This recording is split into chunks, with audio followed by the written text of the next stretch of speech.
High high কার birthday কে পালন করতেছে? আসলে সবাই এত বেশি এক্সাইটেড এখানে বাচ্চাগুলা যে বোঝাই যাচ্ছে না আসলে বার্থডেটা কার। তো আসসালামু আলাইকুম সবাইকে, আশা করি সবাই অনেক ভালো আছেন।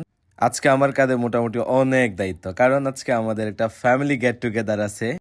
আমরা পুরো আয়োজনটা করতেছি একটা ভেন্যুতে। আমরা চলে আসলাম এখানে, প্রায় 70 থেকে 80 জনের একটা অ্যারেঞ্জমেন্ট। মূলত আজকে আমার ছোট বোন অর্চির বার্থডে, তো তার বার্থডে উপলক্ষে মূলত ফ্যামিলি গেট টুগেদারটা। তো এই হচ্ছে সাদা ড্রেস পরা আমাদের বার্থডে কুইন। অনেক গেস্ট আসার আগে আব্বুর সাথে বেশ কিছু ছবি তুলে দিলাম। আর এই দিকে তেরে নামের গরিবের সালমান খান তার অ্যাকশন সিন করতেছিল কয়েকটা। তার হেয়ার কাটটা দেখেন জাস্ট, একদম তেরে নাম সালমান খানের মতো লাগতেছে। তো ইতিমধ্যেই আমাদের অনেক গেস্ট চলে আসছে, মোটামুটি সবাই চলে আসছে। অনেক দিন পর সবাই একসাথে হয়েছে। এখানে আমার শ্বশুরবাড়ির অনেক লোকজন আছে, সবার সাথে হাই হ্যালো করতেছি। আর এই যে এটা হচ্ছে আমার সর্বকনিষ্ঠ শালা, যে আমার কোল ছাড়া সবার কোলে যায়। তো আড্ডাবাজি শেষ, গল্প টল্প শেষ, এবার খাওয়া দাওয়ার পালা। সবাই খাওয়া দাওয়ার জন্য আমরা প্রায় প্রায় প্রস্তুত। তো এই ব্যস্ততার মাঝে আমি আসলে ভুলেই গিয়েছিলাম যে খাওয়া দাওয়ার ভিডিওটা নিব, বা আমাদের কী কী আইটেম হয়েছিল সেগুলোর ভিডিওটা নিতে ভুলে গিয়েছি। তো ইতিমধ্যে আমাদের খাওয়া দাওয়া শেষ। তো আত্মীয় স্বজন সবাইকে আসলে বলা হয়েছিল এটা একটা get together party, family get together.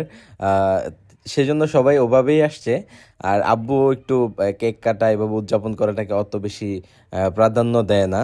আহ, এটাকে জাস্ট বাচ্চাদের খুশির জন্য আমরা শেষের দিকে এই আয়োজনটা করেছি। তা আমরা এখনই হ্যাপি বার্থডে লেখা, বাইরে যে বেলুন টেলুন লাগানো, এগুলো আমরা ইনস্ট্যান্ট করেছি। একটা কেক নিয়ে আসলাম, চিয়ার্স টু অর্চিস বার্থডে। কেকটা সম্ভবত 1.5 কেজি ওজনের ছিল। তো সব কিছু রেডি। ওর কয়েকজন বান্ধবী ছিল, আরও কয়েকজন ছিল যারা অবশ্য অনেক রাত হওয়াতে চলে গিয়েছে।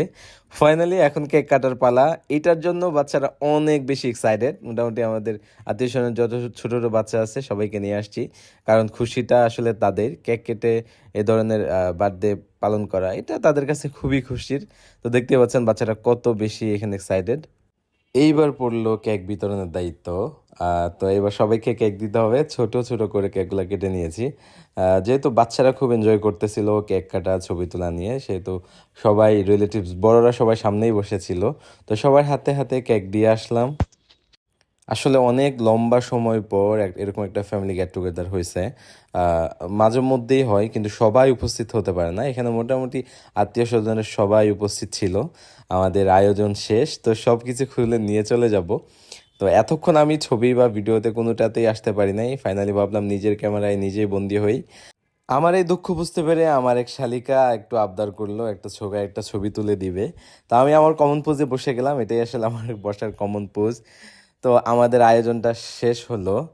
ইনশাল্লাহ কি কি গিফট পেলাম, গিফট ওপেনিং একটা ভিডিও নিয়ে আসবো। সবাই ভালো থাকবেন, আল্লাহ হাফেজ।